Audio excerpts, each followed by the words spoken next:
वसल्लम अलैका या हबीब अल्लाह। सुन्नत पाक के चर्चा पेश कराऊंगा, ऐसा फरमाएं। यहाँ पर जो मदीना शरीफ जाना चाहता अपना हाथ उठाकर कहते या रसूल अल्लाह। जो जाना चाहता सिर्फ वही बोलेगा, कहते या रसूल अल्लाह। अब अपने हाथों को हवा में रखकर साथ सदा लगाएंगे कि ए मेरे आका,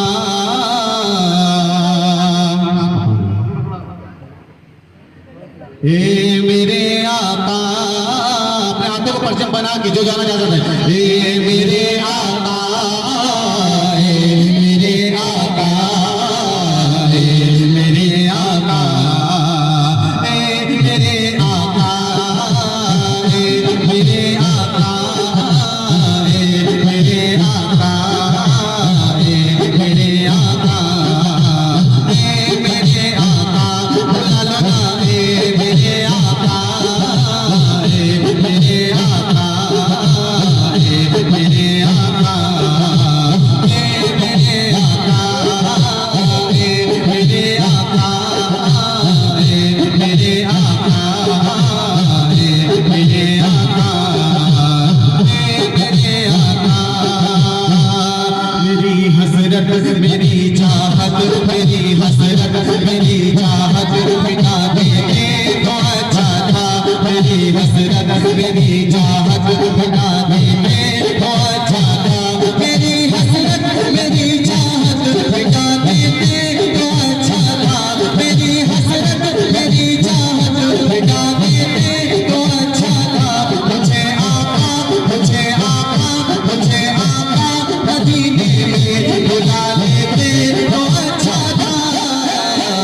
मेरे आका, मेरे आका, मेरे आका, मेरे आका। चले जाना तो जाता अपने हाथ अगर बोले मेरे आका, मेरे आका, मेरे आका, मेरे आका। मेरी हसरत मेरी चाहत मिटा देते तो अच्छा था। मेरी हसरत मेरी चाहत मिटा देते तो अच्छा था। मुझे आका, मुझे आका मदीने में बुला देते तो अच्छा था।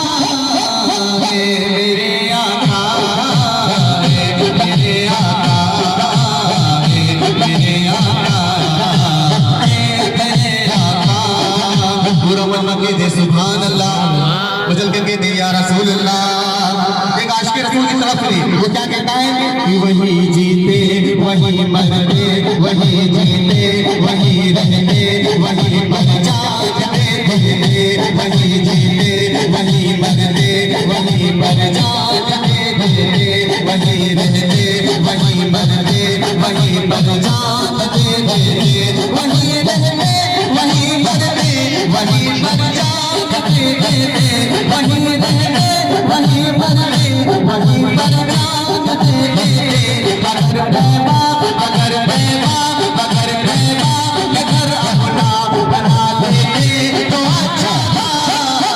मेरे आका, मेरे आका, मेरे आका, मेरे आका,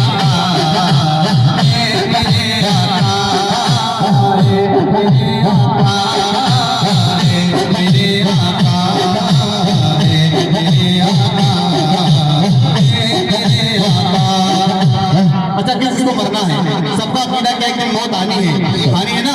तो शेर फरमाता है कि वे हमें वैसे ये दुनिया, हमें वैसे ये दुनिया किसी दिन छोड़ जाना है। हमें वैसे ये दुनिया किसी दिन छोड़ जाना है। हमें वैसे ये दुनिया किसी दिन छोड़ जाना है। हमें वैसे ये दुनिया किसी दिन छोड़ जाना है। अगर ये जान आका पर लगा देते तो अच्छा था। मेरे आका, मेरे आका, मेरे आका, मेरे